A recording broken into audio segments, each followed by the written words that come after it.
উমা, এই গেল গেল গেল গেল গেল, আমার সোনার ঘটিটা চুরি হয়ে গেল গো। মহারাজ, আমার আপনাকে কিছু বলার আছে। বলো বলো সভাকবি, কি বলার আছে তোমার? মহারাজ, আপনাকে কি যে বলি, বলতেই আমার বুক কেঁপে উঠছে মহারাজ। কেন কেন সভাকবি, কি এমন হলো বলো, আহা বলোই না। আপনি বললে বিশ্বাস করবেন কিনা জানি না, কালকে আমার বাড়িতে ভূত এসেছিল, আর সেই ভূতে আমার সোনার ঘটিটা চুরি করে নিয়ে পালিয়েছে মহারাজ। বলো কি সভাকবি, এ আবার কি কথা? আর ভূতে খামোখা তোমার ঘটি চুরি করতে যাবে কেন? আপনি বিশ্বাস করুন মহারাজ, আমি নিজের চোখে দেখেছি। অমন বড় বড় চোখ করে আমার দিকে তাকিয়ে ছুটে পালিয়ে গেল। উফ, বাবা বাবা, আমার ভাবলেই এখনো বুক কেঁপে কেঁপে উঠছে। কি জ্বালা, ভূতে সবাইকে ছেড়ে দিয়ে কেবল তোমার বাড়িতেই চুরি করতে গেল কেন বলো তো? তা আমি কি করে জানবো মহারাজ? ভূতের নিশ্চয়ই আমার সাথে আগের জন্মের কোনো শত্রুতা ছিল। তুমি যে কি আবোল তাবোল বলো না সভাকবি, নির্ঘাত ঘুমের ঘোরে ভুল দেখেছো মনে হয়। না মহারাজ, না, আমি নিজের চোখে দেখেছি। অমন মিশমিশে কালো ভূত দেখলে যে কেউ ঘুমিয়ে থাকলেও তার ঘুম ছুটে যাবে। হ্যাঁ, আচ্ছা আচ্ছা ঠিক আছে, আমায় কিছুদিন সময় দাও, আমি দেখছি এই ব্যাপারে আমি কি করতে পারি।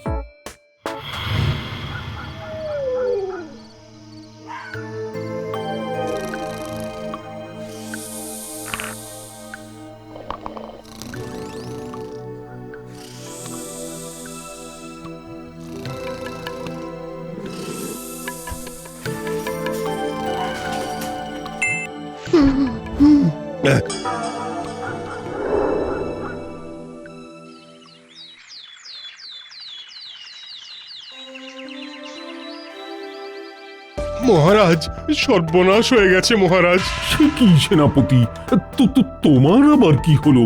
মহারাজ, ওই আগের দিন সভাকবির কথায় আমরা কেউ সেভাবে বিশ্বাস করিনি, কিন্তু কাল কাল আমার বাড়িতেও ভূতে চুরি করতে এসেছিল। আমি নিজের চোখে সে ভূত দেখেছি মহারাজ। দেখলেন তো মহারাজ, আগের দিন আপনারা কেউ আমার কথা বিশ্বাস করছিলেন না। এ তো ভারী মুশকিলে পড়া গেল দেখছি। এবার তো এই ব্যাপারটা নিয়ে আমায় রীতিমতো ভাবতে হচ্ছে। হ্যাঁ মহারাজ, এইবার ভাবুন, না হলে আমরা সবাই সর্বশান্ত হয়ে যাব। হ্যাঁ হ্যাঁ মহারাজ, একটা কিছু ব্যবস্থা করুন। বেশ বেশ ঠিক আছে, এখন তোমরা বাড়ি যাও, আমি দেখছি কি করা যায়। আচ্ছা গোপাল, এ কি গেরোয় পড়া গেল বলো দেখি? ভূতে আবার চুরি করবে কেন? তা সবাই যাই বলুক না কেন, আমার বিশ্বাস হয় না যে এটা ভূতের কাজ। তুমি কি বলো? হ্যাঁ মহারাজ, সে তো বোঝাই যাচ্ছে যে এ নির্ঘাত কোনো মানুষের কাজ। তবে সবাই একে ভূত বলে ভুল করছে কেন, সেটাই খুঁজে বার করতে হবে মহারাজ। সেটাই তো তোমায় খুঁজে বার করতে হবে গোপাল। মহারাজ, আপনি একদম চিন্তা করবেন না, আমি দেখছি কি করা যায়। তার আগে বরং আপনি এক কাজ করুন। শোনো শোনো শোনো, সবাই মন দিয়ে শোনো। মহারাজ কৃষ্ণচন্দ্র জানিয়েছেন, কয়েকদিন ধরে কৃষ্ণনগর গ্রামে একজন চোর রাতের বেলা ভূত সেজে চুরি করছে। যে তাকে ধরিয়ে দিতে পারবে সে 100 স্বর্ণমোহর পুরস্কার পাবে। শোনো শোনো শোনো।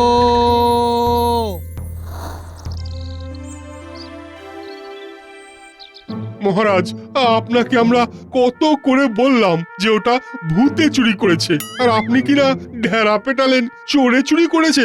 হ্যাঁ মহারাজ, আমি নিজে দেখেছি, আমরা নিজের চোখে দেখেছি যে ওটা ভূত। সে কি ভয়ঙ্কর চেহারা বাবা! শোনো, চোর হোক বা ভূত, চুরি করলে সে তার শাস্তি পাবেই, আর তাকে ধরা আমার কর্তব্য। তাই আমাকে আমার কাজ করতে দাও, আর এর মধ্যে তোমরা আর বেশি নাক করিও না। আচ্ছা মহারাজ। আপনি যা বলবেন তাই হবে।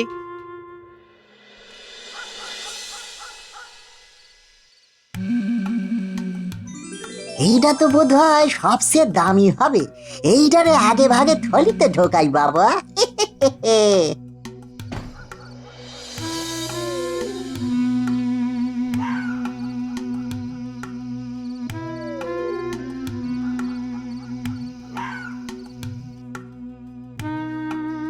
কিরে এনেছিস? হ্যাঁ মন্ত্রী মশাই, এনেছি। এই যে মন্ত্রী মশাই, আমি কথা দিয়েছিলাম আপনাকে যে ঠিক পুষিয়ে দেব। এই নিন। আরে বাস, দারুণ জিনিস এনেছিস তো। এটা কোত্থেকে পেলি রে? সে আপনার জানি কি হবে মন্ত্রী মশাই, আপনার কথা মতো কাজ তো করেই দিচ্ছি। ঠিক আছে ঠিক আছে ঠিক আছে, যা যা যা, ভাগ এখন যা। আর এবার থেকে ঠিকঠাক সময়ে আমার বকশিসগুলো যেন আসতে থাকে, হ্যাঁ মনে থাকে যেন। এগে মন্ত্রী মশাই, এলুম।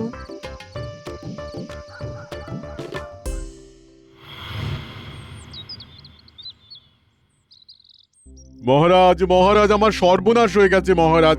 কাল রাতে আমার বাড়িতেও ভূতে চুরি করতে এসেছিল। এটা কালকে খুব ক্লান্ত ছিল বলে আমার ঘুম ভাঙেনি, কিন্তু ভূতে আমার সর্বশান্ত করে দিয়ে চলে গেছে মহারাজ। সে কি, শেষমেশ তোমার বাড়িতেও ভূতে হানা দিল? আরে তাহলে আর বলছি কি মহারাজ, আরো কি জানেন, আমার সবচেয়ে প্রিয় আর দামি পান্নার আংটিটাও ভূতে চুরি করে নিয়ে গেছে। তার জন্য আমার ভীষণ মন খারাপ মহারাজ। এ তো খুবই দুঃখের কথা রাজ জ্যোতিষী, শুনে আমারও খুব খারাপ লাগছে। আর দেখছি দেখছি আমি যত তাড়াতাড়ি সম্ভব কিছু একটা ব্যবস্থা করার। আচ্ছা রাজ্যোতিষী, আপনার আংটিটা কেমন দেখতে ছিল একটু বলবেন? হ্যাঁ গোপাল, ওটা ওটা সোনার ওপরে একটা বড় মতো পান্না ছিল। আমি হলফ করে বলতে পারি এই গোটা কৃষ্ণনগরে অমন পান্নার আংটি আর কোথাও দেখতে পাবে না তুমি। আচ্ছা রাজ্যোতিষী, আপনি কয়েকটা দিন সবুর করুন, আমি দেখছি কি করা যায়। সে তোমরা দেখো কি করতে পারো। আজ আমার একেবারে মন ভালো নেই মহারাজ, আমায় অনুমতি দিন, আজ আমি তাড়াতাড়ি চলে যেতে চাই। বেশ বেশ, তোমায় আজ আর আমি আটকাবো না। যাও যাও, তুমি বাড়ি যাও। আর হ্যাঁ, সভা আজকের মতো এখানেই শেষ হলো। তোমরা সবাই এখন আসতে পারো। কি হে মন্ত্রী, আজ এত দেরি? রাজসভা তো শেষই হয়ে গেল। কি বলি মহারাজ, কাল থেকে পেটটা বড় জ্বালাচ্ছে। রাতেই দুবার উঠতে হয়েছিল, তাই রাতেও ভালো ঘুম হয়নি, তাই আর কি। ও তাই বলো। মন্ত্রী মশাইয়ের হাতে রাজ্যোতিষী যেমন আংটির কথা একটু আগে বলে গেল, সেরকম আংটি কেন? ব্যাপারটা তো ঠিক সুবিধের মনে হচ্ছে না। গোপাল, এইবার কিন্তু ব্যাপারটা বেশ গুরুতর বলে মনে হচ্ছে। পরপর রাজসভার 3 সদস্যের বাড়িতে চুরি, এবং তোমার কথা মতো ঢেঁড়া পিটিয়েও তো কোনো কাজ হলো না। এবার যে তাড়াতাড়ি কিছু একটা ব্যবস্থা করতেই হবে।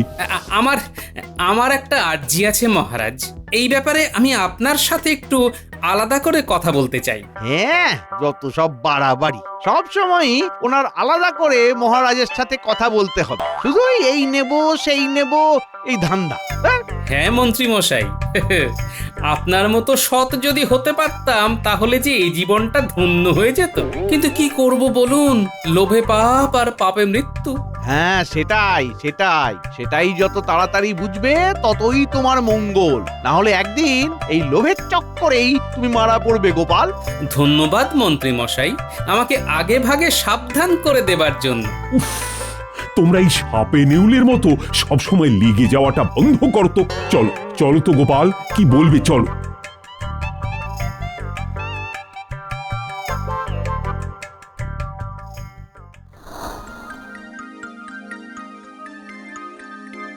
বুঝেছেন মহারাজ? আর হ্যাঁ, একদিন পরে এসে আমি আপনার কাছ থেকে একটা বড় কলার কাঁধি আর একটা বস্তা নিয়ে যাব। ওইটার ব্যবস্থা কিন্তু আপনাকেই করতে হবে। গোপাল, তুমি মাঝে মধ্যে এমন উদ্ভট কথাবার্তা বলো না, তার মানে আমি কিছুই বার করতে পারি না। কিন্তু এও সত্যি যে তোমার উপর ভরসা না করেও পারা যায় না। বেশ বেশ, তুমি যা বলবে তাই হবে। এখন আমি আসি মহারাজ।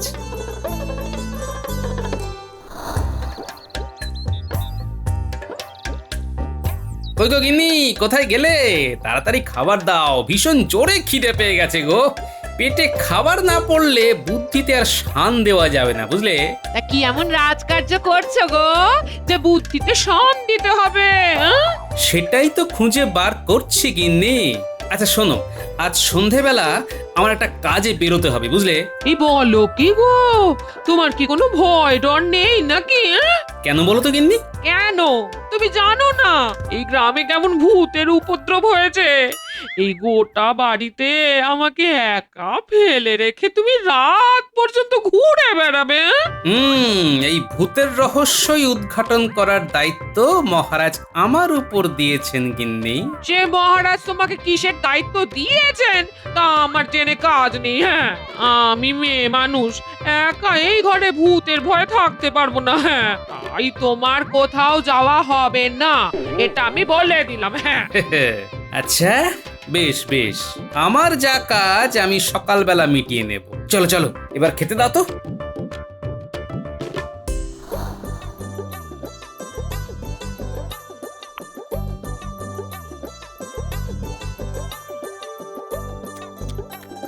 তিন চার দিন ধরে চুরিটা হচ্ছে, আর চুরিটা এমন সময় করা হচ্ছে যে সময় পূর্ণিমার চাঁদ ওঠেনি আর অমাবস্যার পরপর। এছাড়াও প্রথমে চুরি হলো সভাকবির বাড়ি, তারপর সেনাপতি, তার পরের দিন চুরি হলোই না, তারপরে হলো রাজ জ্যোতিষীর বাড়ি। অর্থাৎ চোর বেটার রাজসভার লোকজনই প্রধান লক্ষ্য। তাহলে পড়ে রইলাম আমি, মন্ত্রীমশাই, রাজবৈদ্য, বিজ্ঞানী।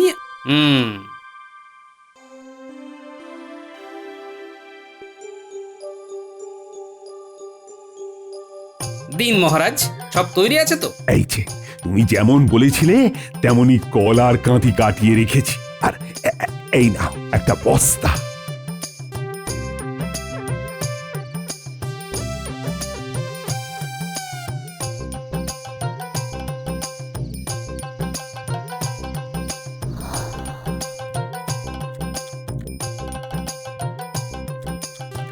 বলি হ্যাঁ গো, তুই কি একেবারে পাগল হয়ে গেলে নাকি? হ্যাঁ? আজ রাতে আমি তোমাকে আর খেতেই দেবো না। হ্যাঁ, এক কাঁদি কলা একটা মানুষ এক নিমেষে শেষ করে ফেললো গো। এবার আমার কাজ হলো যতজনের বাড়ি চুরি হয়নি তাদের বাড়ির সামনে কলার খোসা ফেলা।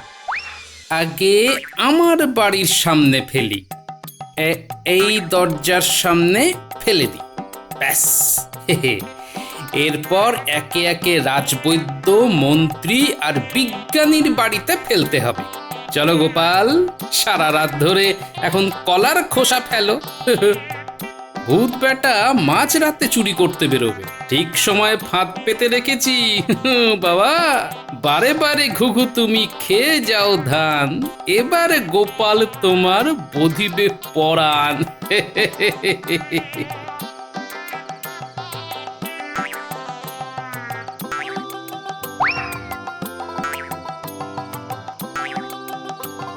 সব শেষে মন্ত্রী মশাইয়ের ঘরের দোরগোড়ায় ফেলে আমার ছুটি।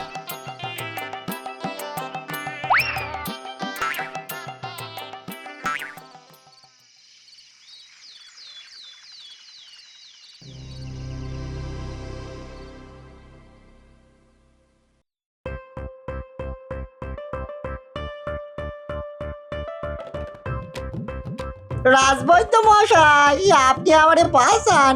কেন রে, তোর আবার কি হলো? আসলে কাল রাতের বেলা সিঁড়ি থেকে পড়ে গিয়ে কোমরে ভীষণ চোট পেয়েছি। উড়ি বাড়ি।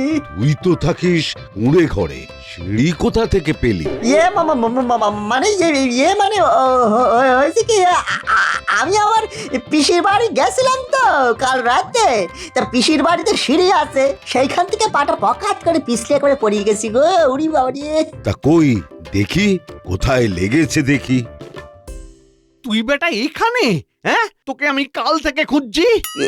মানে মন্ত্রী মশাই। মন্ত্রী মশাই, আপনি এখানে? আর বলো না রাজবৈদ্য, কাল গিন্নি ঘুমের ঘোরে লাথি মেরে বিছানা থেকে ফেলে দিয়েছে। কোমরে ভীষণ ব্যথা, ঠিক মতো চলতে পারছি না, একটা ওষুধ দাও না। একই দিনে দুজনের একসাথে কোমরে লাগলো। এতে এতে অবাক হওয়ার কি আছে? আর একটা চোট ছেঁচড়ের সাথে তুমি আমাকে তুলনা করছো? তোমার কি মনে হয় আমি মিথ্যে কথা বলছি? না না না, আমি তা বলিনি। তাহলে তুমি কি বলছো? এক্ষুনি আমাকে ওষুধ দাও।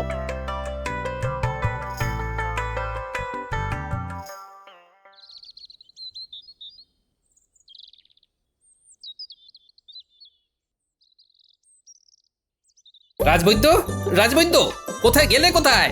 এসো গোপাল, এসো এসো। তা তোমারও কি কোমরে ব্যথা?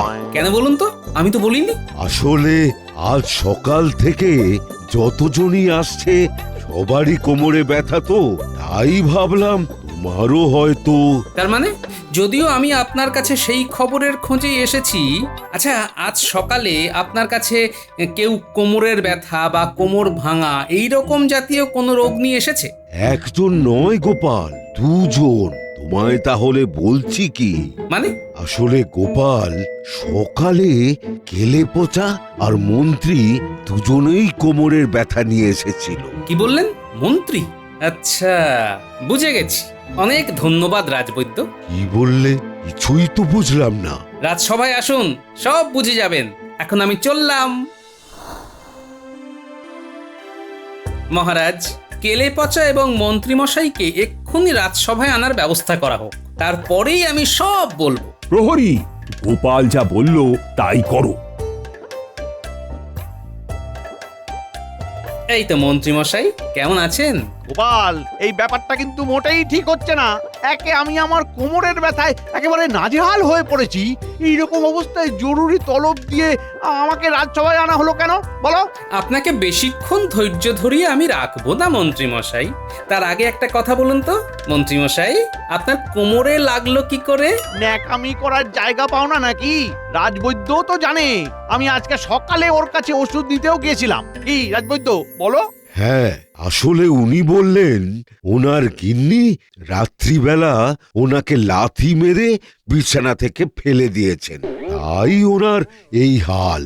আহা, এটা তো হলো বানানো কথা। এবার আসল গল্পটা কি সেটা একটু বলুন তো মন্ত্রীমশাই। আসল গল্প মানে? আর হ্যাঁ, কেলে পচা, তোর কোমরে লাগলো কি করে? হ্যাঁ, মানে মানে হয়েছে কি, থাক, আমি বলছি আসল ঘটনা।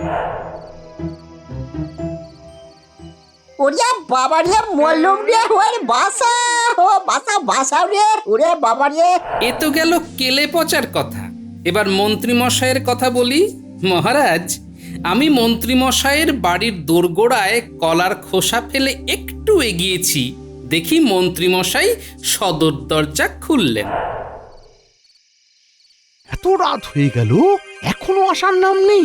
হ্যাঁ, একদিন একটা ভালো পান্নার আংটি দিয়ে ভেবেছে আমাকে বশ করে নিয়েছে। দাঁড়া দাঁড়া, আজকে ওর ব্যবস্থা করছি।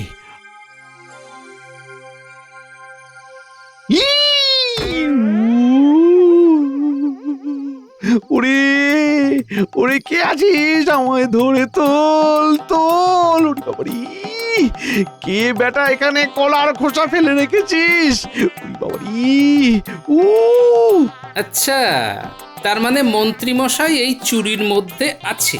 ভালোই হয়েছে, থাকুক পড়ে। না মহারাজ, গোপাল সব মিথ্যে বলছে। ওর যত সব ভুলভাল কথা, সব সময় ওর ব্যক্তিগত আক্রোশ আমার উপরে দেখায় মহারাজ। তাই নাকি মন্ত্রীমশাই? আচ্ছা, আর একটু অপেক্ষা করুন। রাজজ্যোতিষী, আপনি বলেছিলেন না আপনার একটা পান্নার আংটি নাকি ভূতে চুরি করেছে? হ্যাঁ, আমি তো তাই বলেছিলাম। তা মন্ত্রীমশাইয়ের হাতের দিকে তাকিয়ে দেখুন তো, এটাই আপনার সেই আংটি কিনা? হ্যাঁ গোপাল, হ্যাঁ এটাই তো আমার সেই আংটি। কিন্তু মন্ত্রী মশাই, এই আংটি আপনার কাছে কি করে গেল? তুই কি এবার নিজের মুখে পুরোটা স্বীকার করবি? কি করে দুই ভূত একসঙ্গে মিলে গেল? না আমি পেয়াদা ডাকিয়ে গারদে পুরে রামধলাই খাওয়াবো? হ্যাঁ, আমি বলতেছি, আমি সব বলতেছি। সেদিন রাত্রিবেলা আমি মন্ত্রী মশাইয়ের বাড়ি চুরি করতে গেছিলাম।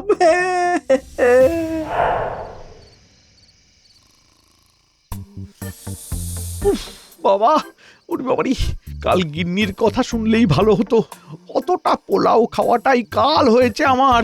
যাই যাই, এই বেলা চুপি চুপি কাজ ছেড়ে আসি, নইলে গিন্নি জানতে পারলে আমার খবর আছে। উড়ি, এই কে রে বেটা? হ্যাঁ, তুই কে? কই দেখি দেখি দেখি দেখি, কে? ও ও, আসলে সেই ভূত যার ভয়ে গোটা গ্রাম আড়ষ্ট হয়ে আছে। দাঁড়া দাঁড়া, তোর ব্যবস্থা আমি করছি। দাঁড়া, তোকে মহারাজের কাছে ধরিয়ে ভালোই পুরস্কারটা বাগাবো। দাঁড়া দাঁড়া। না না মন্ত্রী মশাই, আমারই ছেড়ে দিন, আমারই ছেড়ে দিন। হ্যাঁ, তোকে ছেড়ে দেবো বলেই তো এত ঘটা করে তোকে ধরলাম, তাই না? আর তাছাড়াও তোকে ছেড়ে দিয়ে আমার লাভ কি? লাভ আমার? আচ্ছা মন্ত্রী মশাই, আমি কথা দিচ্ছি আপনার বাড়িতে চুরি করবো না, আর চুরি করে যা পাবো তার অর্ধেক আপনারে দিয়ে দেবো। এবারের মতো আমার ছেড়ে দিন মন্ত্রী মশাই। যা বললি সত্যি? আপনি আমার ধরিয়ে দিয়ে যা পুরস্কার পাবেন তার দ্বিগুণ আমি আপনারে দিতে পারি। তাই? হ্যাঁ মন্ত্রী মশাই, সত্যি আমারে বিশ্বাস করেন মন্ত্রী মশাই। সে ঠিক আছে, সে ঠিক আছে, তোকে আমায় এখন বিশ্বাস করতেই হবে। একটা জিনিস মনে রাখিস, তোর বাড়ি কিন্তু আমি চিনি, তাই বেগরবাই করলেই তোর বাড়ির সব কটাকে গারদে পুরবো। ঠিক আছে মন্ত্রী মশাই, তাই হবে। বেশ বেশ বেশ বেশ, ঠিক আছে ঠিক আছে, যা এখন যা। আর হ্যাঁ, ভুল করেও যেন আমার বাড়ির দিকে হাত না বাড়াস, মনে থাকে যেন। হ্যাঁ, মনে থাকবে? এবার নিশ্চয়ই আপনারা সমস্তটা বুঝলেন। আমি যাতে চোর ধরতে পারি তার জন্য রাজসভায় যাদের বাড়িতে চুরি হয়নি তাদের বাড়ির সামনে কলার খোসা ছড়িয়ে দিয়ে এসেছিলাম। ভেবেছিলাম তাতে চোর ধরা পড়বে। এদিকে মন্ত্রী মশাইয়ের হাতের আংটি দেখে আমার আগেই সন্দেহ হয়েছিল, কিন্তু মন্ত্রী আর ভূত এই সূত্রটা ঠিক মিলছিল না। এখানে তো দেখলাম এক ঢিলেই দুই পাখি মারা হয়ে গেল। চোরও ধরা পড়লো, আর চোরের উপর বাটপারি করা বাটপারও ধরা পড়লো।